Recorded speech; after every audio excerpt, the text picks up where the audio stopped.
For those of you who didn't watch the transfer special yesterday, here's a summary for you. We released over 50 players, we signed 33 players, and the team that we're putting out there today were all here last season.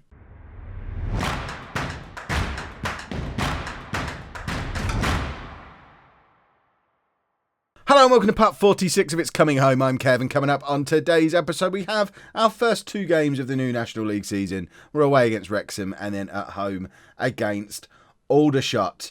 The big news is that LOLLUJO, who's trying to sell all my players, and financially I can see why, because the money is disappearing and fast. If we look at our projection, we need another cup run this year, but we'll worry about that later on in the season. What we're going to worry about now is trying to beat Wrexham and get off to a winning start, because the media seem to have got it into their head that we're suddenly favourites to win the league. Oh, actually, we're second. Oh, Billericay have stormed past us. They're now favourites to win the league. We're second favourites. The board are looking for a playoff finish. The media now agree with, and that does seem a lot more realistic, especially because we weren't able to find the new striker we were looking for over the course of the summer. So, this is the team for the first day of the new season. It's got a very familiar look about it. In fact, even on the bench, there's only two of our new signings in the shape of James Tilley, who is an attacking midfielder / striker, 2.5-star current ability, 4-star potential. We signed him from Hereford, where he was last season, playing the division below us. We signed him on the basis of him being at Leyton Orient when they won this division 2 years ago, and he played 2 full seasons for them, actually, and scored a decent amount of goals. Seems like a decent option. The other new boy is Jordan Rossiter, who is previously of Bradford and Rangers and Liverpool, although he only ever played once for Liverpool.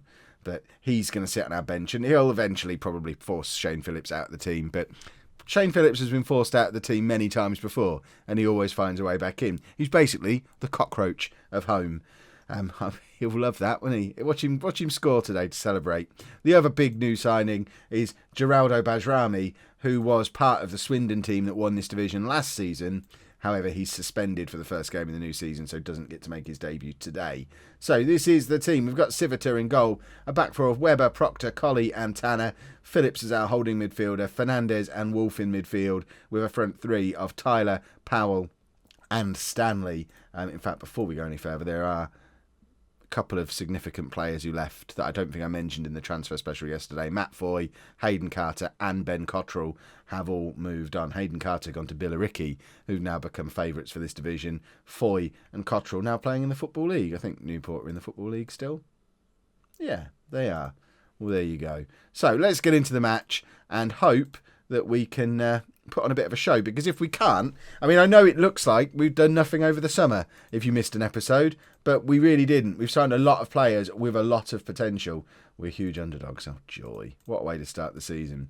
We've signed a lot of players who've got a lot of good potential, and there are players in this team now who have had a bit of an easy ride over the last year or two and know they're going to play week in, week out, who hopefully don't know that now and have seen some of the young talents that have come in, knowing that they've got to play well to keep their spot in the team. Most notably at the back, between Proctor and Colley, one of them's getting dropped because the new boy is better than both of them. So we're going to be playing a new centre-back, so they've both got to play out of their skin today. But there's good strength in depth at both full-back position, there's good strength in depth in goal, out wide, central midfield. The one place we don't really have strength in depth is up front. But we do have Mick Powell there, and he's just won a penalty after 5 minutes, which hopefully he will convert himself for his first goal of the season. That's exactly what he does. Wrexham 0, home 1, Mick Powell, goal number 1 for the season, and as it stands right now, we are top of the league. Mick Powell is the bookies' favourite to finish top scorer in the division. He didn't actually finish as top scorer last year because he had that spell of 6 or 8 games or so where he wasn't in the team towards the end of the season when his form just fell off a cliff. He actually ended up finishing second, didn't even make it to 30 league goals in the end. So I think I'm hoping he's going to go into this season feeling like he's got a little bit of unfinished business, especially in light of big money offers coming in from Football League clubs for both Fernandez and Connor Stanley in the last week. I'd like to think Mick Powell looks at that and thinks, well, where's my big money offer? Powell is in behind, plays it across to Wolf, and Wolf scored there, didn't he? That looked like that crossed the line. But yeah, I'd like to think Powell will be questioning why, when he was the star for so long, how come there's two players who seemingly surpassed him, both in terms of importance to the team and ability to go on and play in the Football League. Powell has his second of the season. I guess importance to the team is overstating it a little bit. The most important player in this squad is Mick Powell. Not because he's the best player in the squad, but because we don't have another striker. So if we lost him, we'd be absolutely ruined. And if he got injured, we'd be absolutely ruined. And that's been the situation for the last 4 seasons. And we've rode our luck a lot. I suspect, now I've mentioned it, this is going to be the season Mick Powell breaks his leg. Right, Tanner with the throw-in. Finds Connor Stanley. Stanley plays it across to Fernandez. And there's Tyler, and that's not 3-0 because it's been disallowed. We're playing very well, though. Considering this is a match that we weren't favourites for, we've come away from home against a good Wrexham team and are putting on a good show. Well, like Wrexham have just got a goal back, 5 minutes to go before half time, and we need to keep an eye on nonsense like that. We don't want to be conceding goals from corners. We're supposed to have a solid defence now.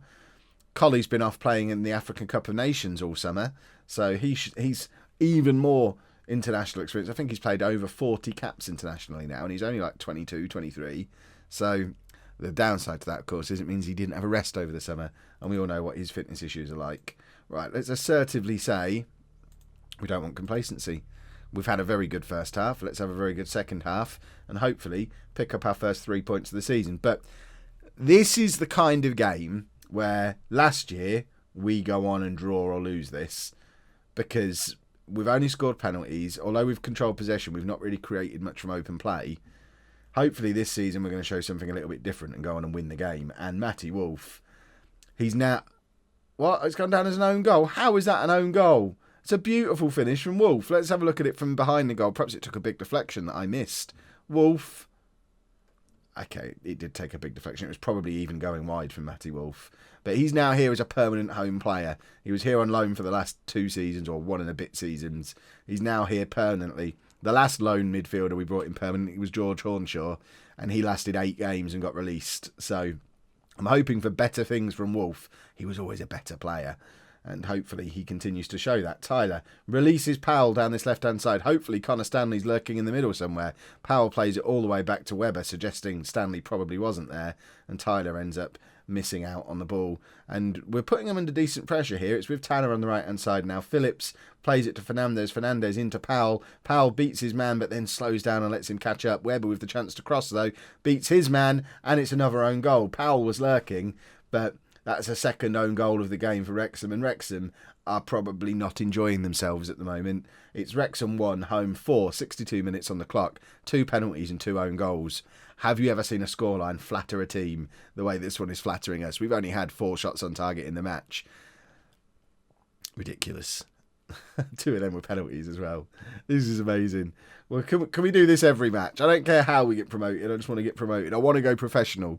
I don't want a repeat of last year and struggling with fitness and whatnot. Right, Lewis Tyler. Have we got a winger? Oh, we've got James Tilley on the bench, of course. So we get to have a look at new boy James Tilley. We're also going to take off Lerick Fernandez and bring on Lewis O'Brien. I like the fact we've got some good, solid substitutions to run. I've still got Jordan Rossiter on the bench as well, who obviously is a good quality player as well, with a lot of, well, not a lot of experience, but at age 26, he's old and he has got Football League experience, which is a nice thing to have. Phillips is playing like he's got competition for places. He's playing the way he used to play when Ike Pozo was here. He's actually looking like a good player, like a properly good player again. Right, we're going to take off Matty Wolf now, bring on Rossiter to make his debut as well. What do you want to be when you're in midfield? You just want to be a ball-winning midfielder, don't you? Well, we can't really have 2 of them, can we? Of course we can. Phillips and Rossiter, both being ball-winning midfielders. It's like the days of Phillips and Morris together again. Both, of course, former Rangers midfielders. And if you did miss the transfer special yesterday, Dean Morris is now a Premier League player, went to Huddersfield for £13.5 million in the summer. And we got no kind of solidarity payment for that, which I'm disgusted with because our finances are looking pretty ropey. We're going to be in debt again fairly soon, and getting a couple of 100,000 from the Dean Morris transfer would have been very handy, but apparently that's not a thing that exists. We don't get any benefit from developing him. Look at their replay from the other angle. Colley's heads it clear. Rossiter, supposed to be a ball-winning midfielder, doesn't really close down there, and Civita possibly could have pushed that round the post, but actually, to be fair to him, he got a hand on it, which was, in the circumstances, pretty handy. Right, Tanner now, probably last move of the game.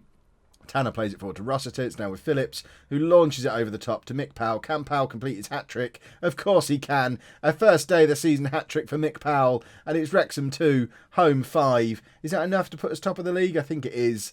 Billericay are right up there with us already as well, the favourites for promotion. But this is how you start a season when you feel like you mean business. And Powell, that's going to be a massive confidence boost. After all summer of me talking about wanting a new striker, for him to come out on the first day of the new season, grab his hat-trick. And I don't care if he's doing it to attract attention of scouts from the higher up. If that's what he's doing, that's fine. Go and get 40 goals for me this year, Mick. And we'll be in the league that way. And then we don't need to sell Fernandez and Stanley and you. Phillips, again, Phillips has had an outstanding game today. Finds Rossiter. Back to Phillips again. To Rossiter. To Phillips. To O'Brien. This looks like a good midfield three. O'Brien gives the ball away. I like how solid this midfield three supposedly would be, but seeing O'Brien do that reminds me that Wolf and Fernandez both exist, and they're obviously both going to continue to play. Now Wrexham have had a goal disallowed. Oh my word, are they going to feel hard done by today? 2 penalties, 2 own goals, a disallowed goal for themselves. And we've absolutely thumped them. They're going to be very, very unhappy travelling back to their little houses on the first day of the new season. 55 home fans, over 5,000 of them. But we're making more noise than they are right now. Let's passionately say that was an excellent result. And hopefully we can make it 2 excellent results by carrying that form through into our game against Aldershot, which is coming up now.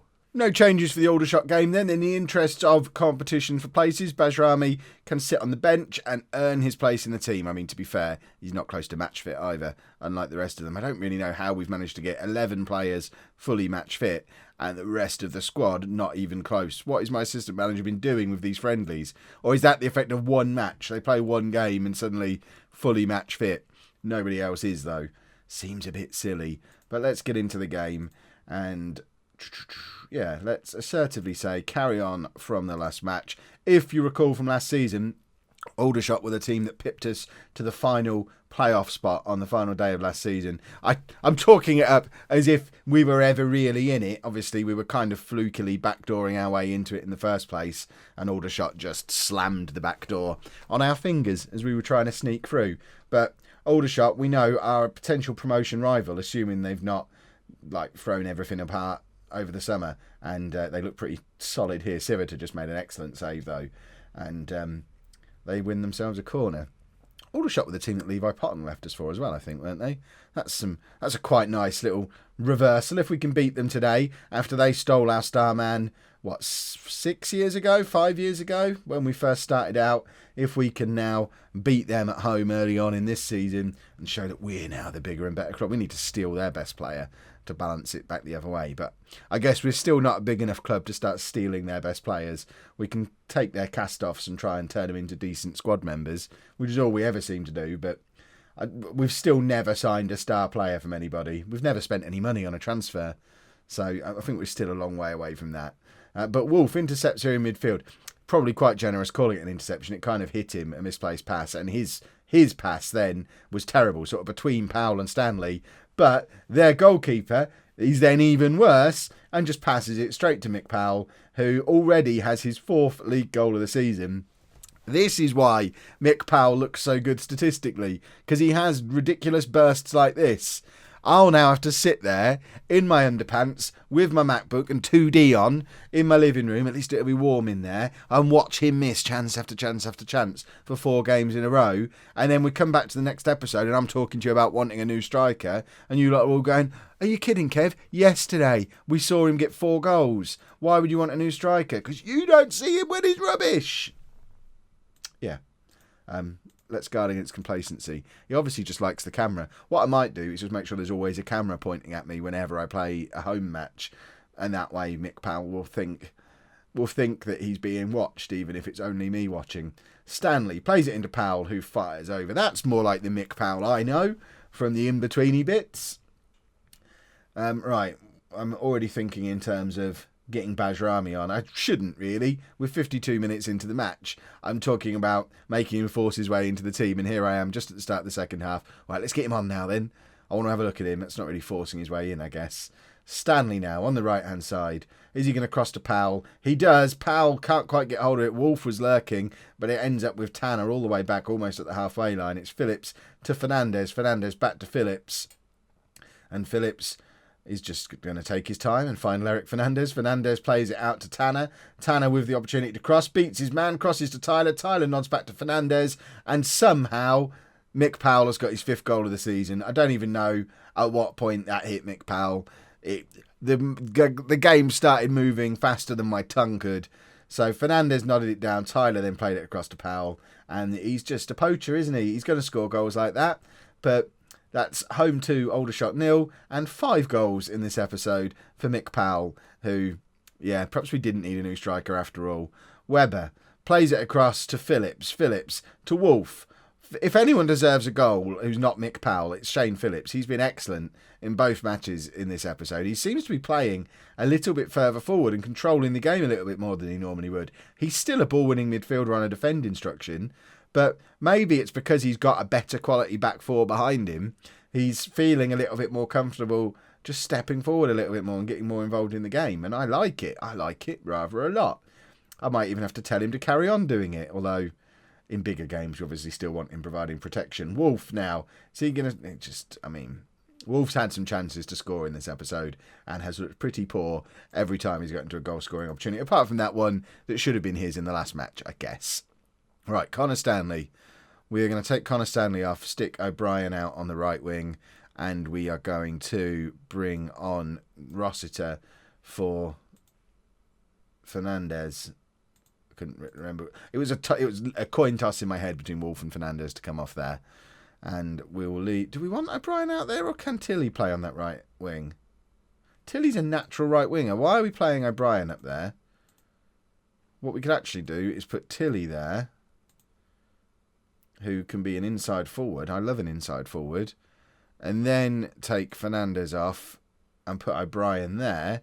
And Rossiter can sit and wait a little bit longer. So we get another look at Tilly. And then we might get to see Bajrami. In fact, I think I'm going to bring Bajrami on for Collie.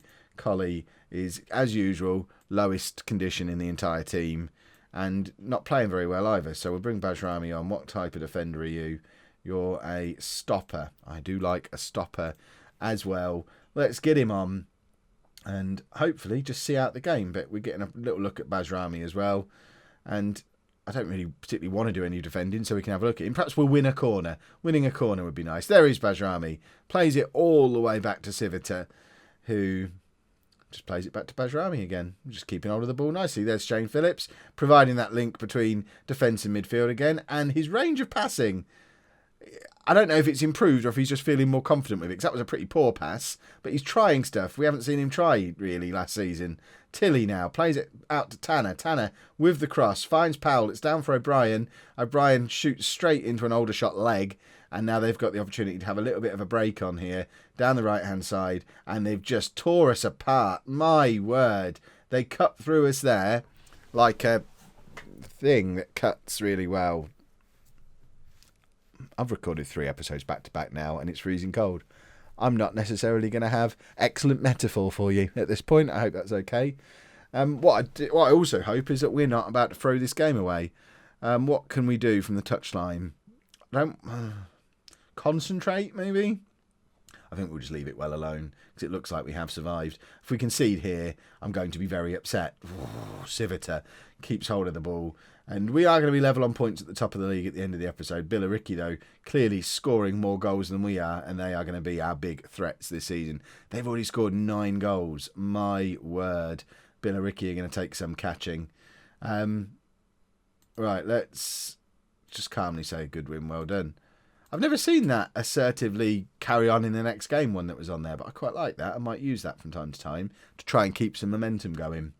But that has to go down as a very good start to the new season. Mick Powell's got 5 goals.